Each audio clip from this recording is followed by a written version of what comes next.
नमस्कार दोस्तों, पूर्वोत्तर चुनावों के नतीजे आ गए हैं और जैसा कि आप जानते हैं त्रिपुरा में भारतीय जनता पार्टी ने शानदार वापसी की है। उसी तरह से मेघालय और नागालैंड में भी वो साझा सरकारें बना रहे हैं। इस जीत के बाद कल शाम को प्रधानमंत्री नरेंद्र मोदी भारतीय जनता पार्टी के भव्य कार्यालय पहुंचते हैं और वहां पर वो संबोधित करते हैं। कल उन्होंने अपनी संबोधन में कई बातें कही। दोस्तों, इस कार्यक्रम में आज मैं आपके सामने वो बड़ा प्रश्न भी रखने वाला हूं कि क्या 2024 में आएगा तो मोदी ही, वो सवाल भी होगा। मगर सबसे पहले प्रधानमंत्री नरेंद्र मोदी ने कल अपने संबोधन में कुछ बातें कही हैं जिसकी तरफ मैं आपका ध्यान खींचना चाहूंगा। प्रधानमंत्री नरेंद्र मोदी ने कहा कि नागालैंड में और मेघालय में हमारी जीत यह साबित करती है कि हम एंटी माइनॉरिटी नहीं हैं। उन्होंने यह भी कहा कि जिस तरह से हम गोवा में जीते, नागालैंड में जीते, मेघालय में जीते, विपक्ष जो हमारे खिलाफ दुष्प्रचार करता है ना कि हम लोग माइनॉरिटीज के विरोधी हैं, वो पूरी तरह से गलत है। और आने वाले दिन में यानी कि 2026 में हम केरल में भी चुनाव जीतेंगे। प्रधानमंत्री हाथ कंगन को आरसी किया। आपके सामने ये वीडियो देखिए। प्रगति मैदान में विश्व पुस्तक मेला हो रहा है और इस विश्व पुस्तक मेला में एक ईसाई धर्म का बुक स्टॉल है। उस बुक स्टॉल के सामने कुछ लोग जाकर जय श्री राम के नारे लगा रहे हैं, भड़काऊ नारे भी लगा रहे हैं। क्यों? क्योंकि वो ईसाई बुक स्टॉल लोगों को मुफ्त में बाइबल बांट रहा है। पुलिस भी वहां पहुंची। मैं आपको एक सीधी चुनौती देना चाहता हूं, क्या भारतीय जनता पार्टी के कार्यकर्ता नागालैंड में पहुंच के इस तरह से ईसाई गिरजाघरों के सामने या गोवा में चर्चेस के सामने जय श्री राम के नारे लगा सकते हैं? सीधा सा सवाल है प्रधानमंत्री। अगर आप कहते हैं कि भारतीय जनता पार्टी और उसकी सोच माइनॉरिटीज के खिलाफ नहीं है तो मेरे सवाल का जवाब दीजिए।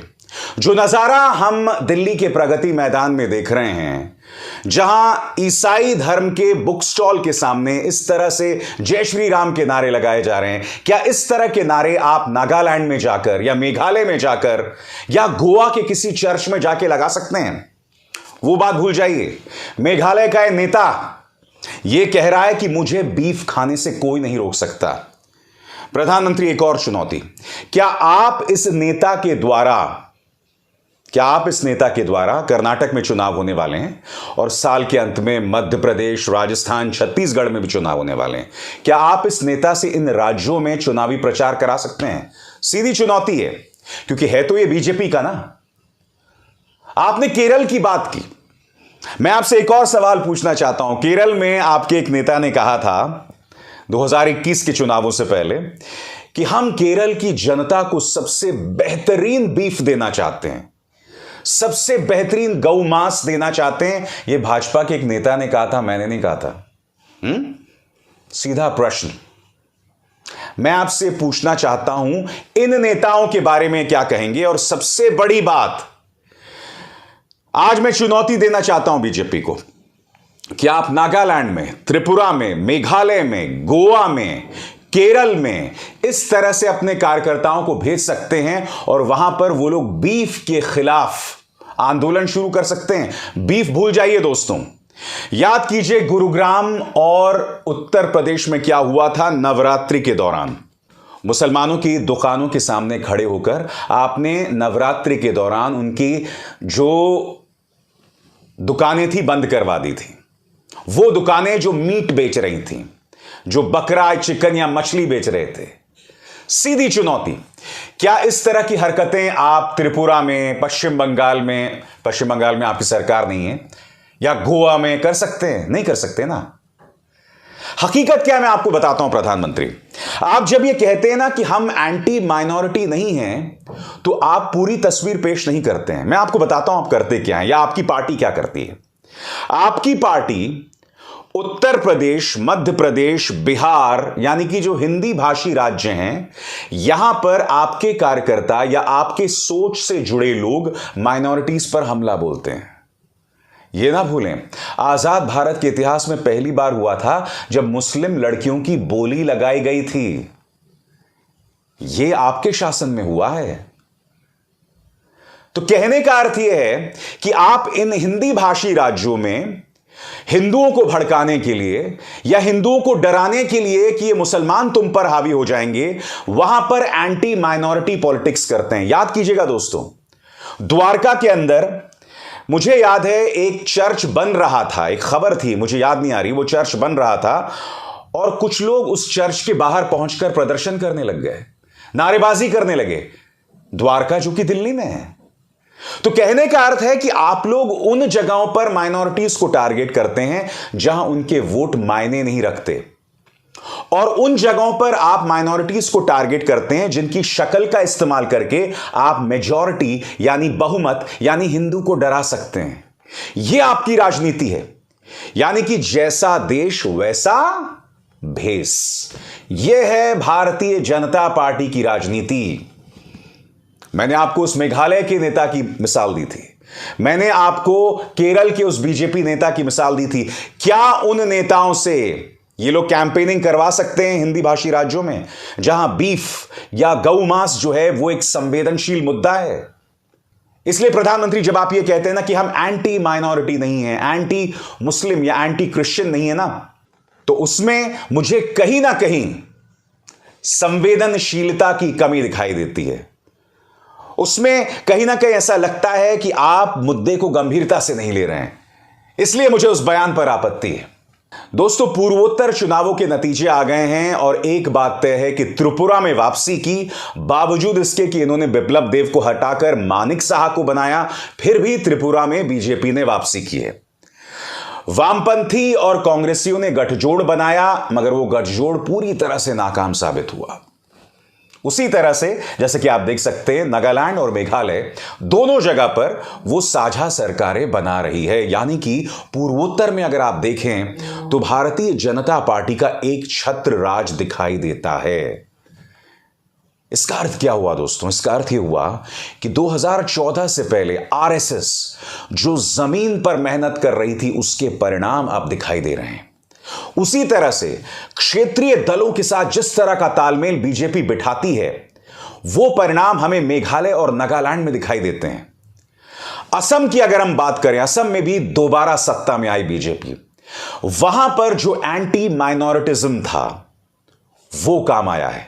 उसी तरह से त्रिपुरा के अंदर बंगाली अस्मिता का जो सवाल बार बार उठाया गया, वो भी भारतीय जनता पार्टी के काम आया। ये तमाम मुद्दे हैं जो बीजेपी के पक्ष में जाते दिखाई दे रहे हैं। मगर विपक्ष के लिए क्या संदेश है? क्या 2024 में आएगा तो मोदी ही? एक छोटी सी मिसाल मैं आपको देना चाहता हूं। हालांकि मैं स्पष्ट कर दूं, यह मिसाल पूरे देश पर लागू हो सकती है, जरूरी नहीं है। महाराष्ट्र के कस्बा पेट में भी चुनाव हुए थे, जहां पर कांग्रेस को जीत मिली है। करीब 28 साल बाद भारतीय जनता पार्टी को अपने इस गढ़ में हार का सामना करना पड़ा। आप जानते हैं क्यों?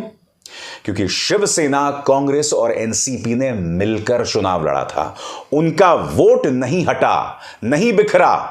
भारतीय जनता पार्टी का 45% वोट बना हुआ था, मगर कांग्रेस के प्रत्याशी को 52% वोट मिला। जिसका मतलब क्या हुआ कि महाराष्ट्र जैसे राज्य में अगर शिवसेना, कांग्रेस और एनसीपी एक बने रहते हैं तो यकीनन 2024 के लोकसभा चुनावों में उसे महाराष्ट्र जैसे राज्यों में सफलता मिलेगी। मगर क्या यही फॉर्मूला उत्तर प्रदेश के लिए भी सही साबित होगा? जी नहीं। जब तक गठबंधन के अंदर विरोधाभास रहेंगे, तब तक सफलता नहीं मिलेगी। याद कीजिए, लोकसभा चुनाव बीएसपी और समाजवादी पार्टी एक साथ लड़ी थी। कई लोग कह रहे थे कि बीजेपी का सुपड़ा साफ हो जाएगा। हुआ क्या? बीजेपी को 60 से ज्यादा लोकसभा सीटें मिली, बीएसपी को 10 सीटें मिली, समाजवादी पार्टी को मुश्किल से 5 सीटें मिली। बीएसपी का वोट बीजेपी की तरफ चला गया। यही जो हाल में विधानसभा के चुनाव हुए थे दोस्तों, उसमें भी यही खबर आई थी कि बीएसपी का जो पारंपरिक वोटर था, उसने बीजेपी को जाकर वोट दिया। इसका अर्थ क्या हुआ दोस्तों? 2019 के लोकसभा चुनावों में बेशक बीएसपी और समाजवादी पार्टी एक साथ आए हों, मगर यह गठजोड़ काम नहीं हुआ। इस गठजोड़ का फायदा कुछ हद तक बीएसपी को तो हो गया, मगर समाजवादी पार्टी को इसका कोई फायदा नहीं हुआ और नतीजा आपके सामने है। मैं एक बात स्पष्ट कर दूं, विपक्ष अगर एक हो जाएगा, सिर्फ इससे उनको सफलता नहीं मिलने वाली। जो मिसालें मैंने आपको दी वो प्रमाणित करती है।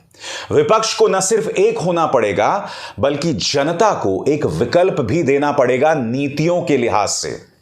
क्योंकि हमें नहीं भूलना चाहिए कि प्रधानमंत्री नरेंद्र मोदी और उनका प्रचार तंत्र, उनकी एक खूबी है विक्टिम कार्ड खेलने की, रुदाली करने की, कि देखो मुझे सब गाली दे रहे हैं, रोज मुझे 2-2, 3-3 किलो गाली देते हैं। याद है प्रधानमंत्री ने क्या कहा था? प्रधानमंत्री उसका जिक्र बार बार करते हैं और विपक्ष उस ट्रैप में बार बार फंस जाता है। क्योंकि देखिए, इनके साथ पूरा प्रचार तंत्र है, इनके साथ पूरा मीडिया है, और पूरे मीडिया का उनके साथ होने की वजह से जब प्रधानमंत्री इस तरह का विक्टिम कार्ड खेलते हैं, जब बीजेपी इस तरह की रुदाली करती है, तो मीडिया उस रुदाली को और ज्यादा जनता तक पहुंचाती है। कल भी क्या हुआ? कल भी प्रधानमंत्री भाषण में कह रहे थे कि विपक्ष कहता है मर जा मोदी, जनता कहती है मत जा मोदी। सुनिए प्रधानमंत्री ने क्या कहा था। ये कट्टर लोग कहते हैं मर जा मोदी, वो कहते हैं मर जा मोदी, देश कह रहे हैं मत जा मोदी, मत जा। तो इस तरह की रुदाली, इस तरह का विक्टिम कार्ड बीजेपी लगातार खेलती रहेगी। हालांकि बीजेपी से पलटकर यह भी सवाल पूछना चाहिए कि जो लोग आपकी आलोचना करते हैं, क्या आप मुझे बतलाने का कष्ट करेंगे कि आप उनके साथ क्या करते हैं? पवन खेरा ने एक बयान दिया था जिसमें उन्होंने कहा था नरेंद्र गौतम दास मोदी, वो विमान में चढ़ने वाले थे, असम पुलिस ने उन्हें लगभग गिरफ्तार कर लिया। जिग्नेश मेवानी को आपने गुजरात से उठा के असम ले आए थे आप, और ये कांग्रेस के मुख्य प्रवक्ता और विधायक थे, बावजूद इसके उनके साथ ऐसा हुआ। तो जब आप विक्टिम कार्ड खेलते हैं तो जनता को यह तस्वीर भी तो दिखाने की जरूरत है कि जो भी आपकी आलोचना करते हैं आप उसका क्या हश्र करते हैं। आपके विक्टिम कार्ड खेलने का फायदा तब होता जब आप विपक्ष पर कोई एक्शन नहीं लेते। पिछले करीब 3 सालों से भीमा कोरेगांव मामले में कई एक्टिविस्ट जेल में बंद हैं। सिद्दीक कप्पन पत्रकार को करीब आपने 2 साल तक जेल में बंद रखा झूठे मामले में। उमर खालिद भी अभी भी जेल में बना हुआ है, उस पर आपने आतंकवाद की धाराएं लगा दी। दिल्ली दंगों को लेकर आपने कई लोगों को जेल में रखा। धीरे धीरे उनके खिलाफ जो केसेस हैं ना, सब खत्म हो रहे हैं, चाहे वो शर्जील इमाम हो, सरफूरा जरगर हो, उनके खिलाफ जो केसेस थे वो सब धराशायी हो रहे हैं।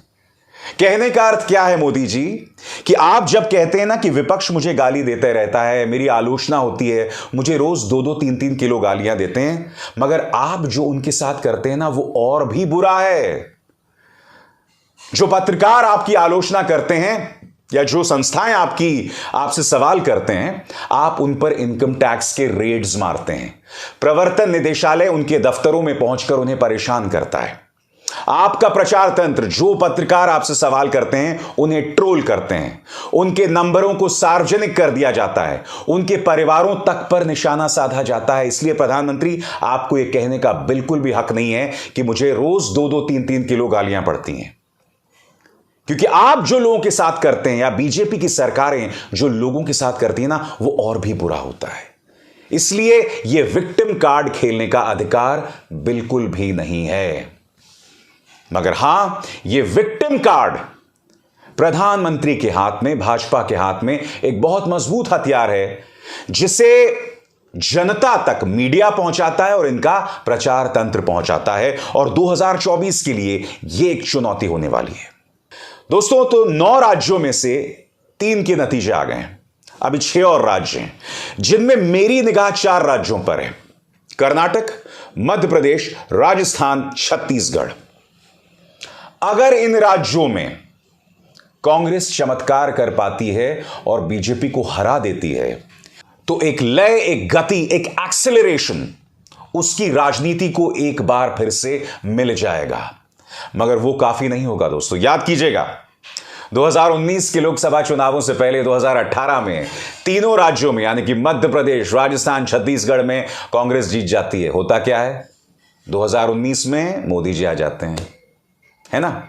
कहने का अर्थ यह है कि उस वक्त कांग्रेस ने चौकीदार चोर है का नारा तो दिया था, मगर सिर्फ उस नारे से कुछ नहीं होता।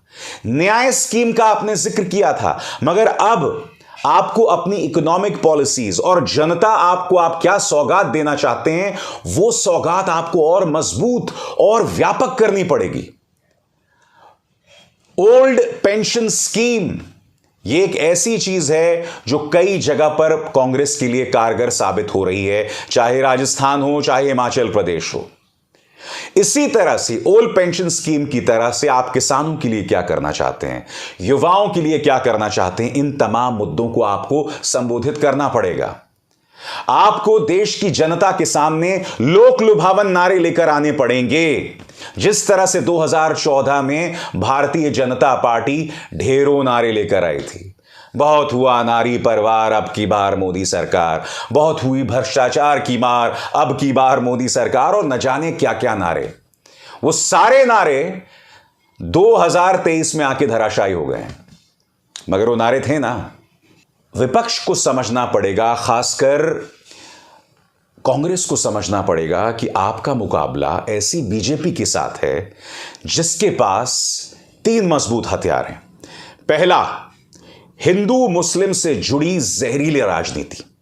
दूसरा, प्रचार तंत्र और एजेंसीज की धमक, जिसके जरिए वो विपक्ष पर निशाना साधती है। और तीसरा, देश की गरीब जनता तक डायरेक्ट बेनिफिट स्कीम्स, यानी कि उन तक अनाज पहुंचाना, उनके अकाउंट्स में पैसे डलवाना। ये तमाम चीजें हैं जिसकी वजह से भारतीय जनता पार्टी की लोकप्रियता को चुनौती देना नामुमकिन हो जाता है। और ऊपर से प्रधानमंत्री नरेंद्र मोदी का करिश्मा, ये तमाम फैक्टर्स हैं जिसको चुनौती देनी पड़ेगी, जिसका सामना विपक्ष को करना पड़ेगा। चुनौती बहुत मुश्किल है दोस्तों, मगर जहां चाह वहां राह। विपक्ष को जज्बा दिखाना पड़ेगा। कांग्रेस के लिए बहुत जरूरी है, खासकर राहुल गांधी के लिए चुनौती है कि आप अपने तमाम राज्यों में जो गैंग वॉर चल रहा है, तमाम राज्यों में जो नेता आपस में लड़ रहे हैं, उन्हें एक मंच पर बिठाकर उनमें एकता कायम करनी पड़ेगी। चाहे वो पंजाब हो, छत्तीसगढ़ हो, राजस्थान हो, मध्य प्रदेश हो, तमाम राज्यों में एका लाना पड़ेगा ताकि विपक्ष एकजुट होकर लड़े। जिन राज्यों में क्षेत्रीय दल मजबूत हैं, वहां कांग्रेस को जूनियर पार्टनर के तौर पर काम करना पड़ेगा। वहां पर आप दबंगई नहीं डाल सकते। बिहार में आप जूनियर पार्टनर हैं, वहां पर आप तेजस्वी यादव या नीतीश कुमार पर दादागिरी नहीं डाल सकते। आप वहां सीनियर पार्टनर नहीं हैं। आपको तेजस्वी यादव और नीतीश कुमार की सुननी पड़ेगी। क्या कांग्रेस ये सब करेगी? यही तो बड़ा प्रश्न है हमारे सामने। क्योंकि देखिए, आपके सामने भाजपा एक ऐसी चुनावी मशीनरी है जिसके पास सब कुछ है। इनके पास प्रचार तंत्र भी है, एजेंसीज की ताकत भी है, विक्टिम कार्ड भी है, ये तमाम चीजें हैं। और जब ये तमाम चीजें आपके साथ हों तो आपको हराना और भी मुश्किल हो जाता है। कांग्रेस को, विपक्ष को ये तमाम बातों पर ध्यान रखना पड़ेगा। अभिसार शर्मा को दीजिए इजाजत। नमस्कार। स्वतंत्र और आजाद पत्रकारिता का समर्थन कीजिए, सच में मेरा साथी बनिए। बहुत आसान है दोस्तों, इस ज्वाइन बटन को दबाइए और आपके सामने आएंगे ये 3 विकल्प, इनमें से एक चुनिए और सच के इस सफर में मेरा साथी बनिए।